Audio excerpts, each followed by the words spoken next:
ఈరోజు ఏదైతే 3 ఎమ్మెల్సీ స్థానాలకు పోటీ పడిందో కూటమి ప్రభుత్వం గెలిచింది, దాన్ని ఎలా చూస్తారు?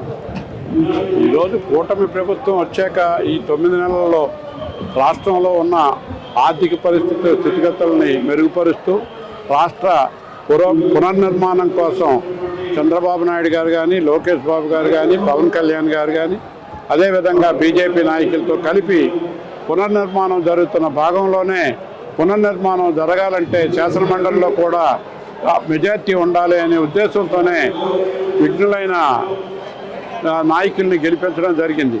కానీ ఇక్కడ అక్రమ మార్గంలో గెలిచారని చెప్పి వైసీపీ నాయకులు అంటారు కదండి. అది ఎప్పుడు కూడా వాళ్ళు పూర్తిగా భూస్థాపితం అయిపోయిన ఈ పరిస్థితిలో అక్రమ మార్గం కాదు, ప్రజాస్వామ్యయుతంగా ఎన్నికల కమిషన్ ఎన్నికలు జరిపించడం జరిగింది. ఎన్నికలు చాలా సజావుగా స్పష్టంగా జరిగినాయి. అందరికీ ప్రజలు గమనించారు, చూశారు. 2 రోజులు కౌంటింగ్ కూడా జరిగిన సంగతి మీకు అందరికీ తెలిసిందే.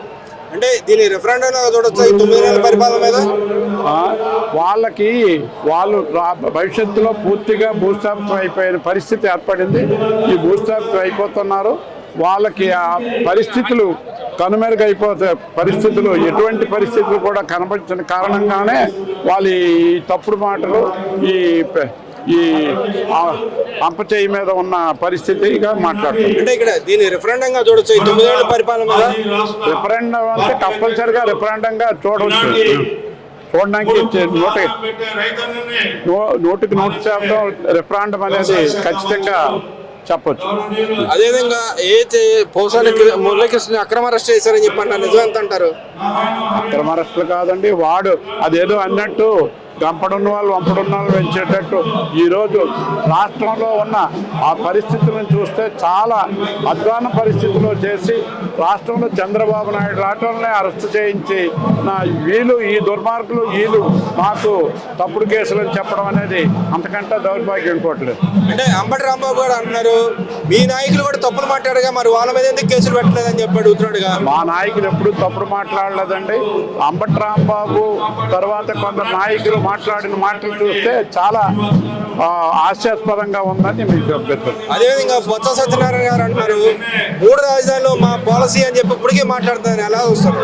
వాళ్ళు ఎన్నికలు అయిపోయిన తర్వాత 3 రాజధానులు అని చెప్తున్నారు. గతంలో 3 రాజధానులకు రెఫరెండమే కదా మొన్న. వాళ్ళు 151 సీట్లు గెలిపించిన తర్వాత 3 రాజధానులు అన్నారు. 3 రాజధానులు అయిన తర్వాత 11 సీట్లకి పడిపోయిన తర్వాత ఇంకా 3 రాజధానులు ఏముంది, 3 ముక్కలు అయిపోయింది ఆ పార్టీ.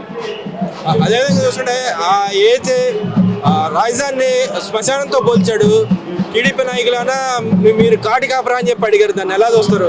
ఆయన ఏ శ్మశానంతో పోల్చాడో ఆ శ్మశానంలోనే క్యాబినెట్ మీటింగ్లు పెట్టాడు, ఆ శ్మశానంలోనే అసెంబ్లీ సమావేశాలు జరిపారు. వాళ్ళ సిగ్గులేని మాట్లాడుతున్నారు, ఇంతకంటే దౌర్భాగ్యం.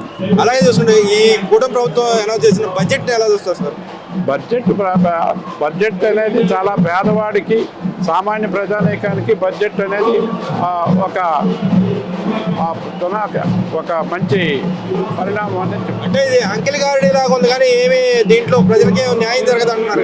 అంకిల్ గారిడే ప్రజలకు న్యాయం చేసిందే అనేది స్పష్టంగా రానున్న పరిణామాల్లోనూ రానున్న కాలంలోనే తెలుసు. ఓవరాల్ గా ఈ ఎలక్షన్ పార్టీలో జోష్ నింపింది అంటారా కూటమి ప్రభుత్వంలో? ఈ ఎలక్షన్ గెలుపు పార్టీలో జోష్ నింపింది అంటారు కూటమిలో? ఖచ్చితంగా.